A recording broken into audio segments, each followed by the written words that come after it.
refuse to be used by politicians to engage in violence and hooliganism. The money the politician is giving you will not last, but the effect of their corruption will keep you poor forever. Just say no. Seek opportunities for skilling and mentorship to enable you have sources of income even without salaried employment. Refuse to be incited against other tribes and do not allow yourselves to engage in violence against another person. B. Refuse to be bribed to vote for any candidate, indeed determined to vote against any candidate who dishes out money, knowing that they will later on steal public funds. C. Arise and say no to laws and policies that are oppressive and those that cause an increase in poverty. D.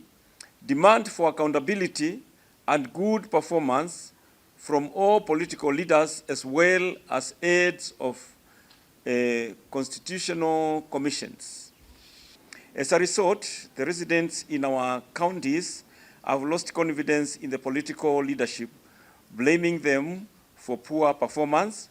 So serious is the sentiment that if elections were held today, 70% would not re-elect their member of county assembly, member of national assembly, women representatives, senator, governor, or the president.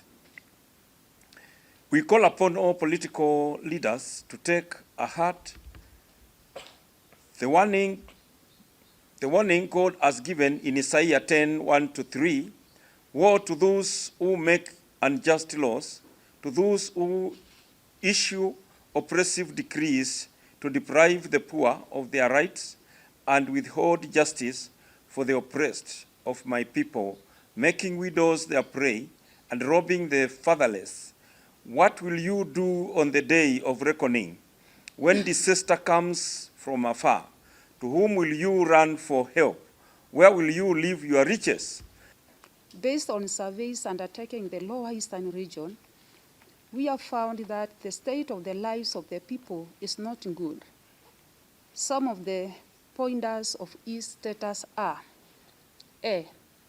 82% indicates the general mood is unhappy and depressed, and only 3% say they are happy about life.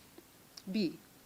74% indicate they are poor today compared to last year.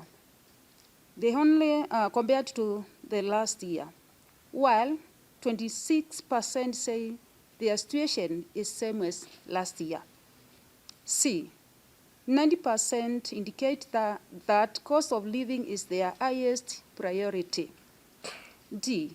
High level of taxations, and which the government takes just over 56% of an individual's income through direct and indirect taxes. For politics and campaigns, let us constantly apply the guidelines that were issued by the NCCK Executive Committee on Ministering to Politicians, which indicate that 1. All politicians who attend worship services are to be treated the same as all other worshippers. 2. All monetary and material contributions should be treated as offerings and should not be announced or given with the ceremony. 3. Politicians should not be allowed to address the congregants inside the church, but can instead speak to people outside the church building after the service. 4. Church leaders must remain objective and non-partisan and must avoid endorsing or opposing any political party or leader.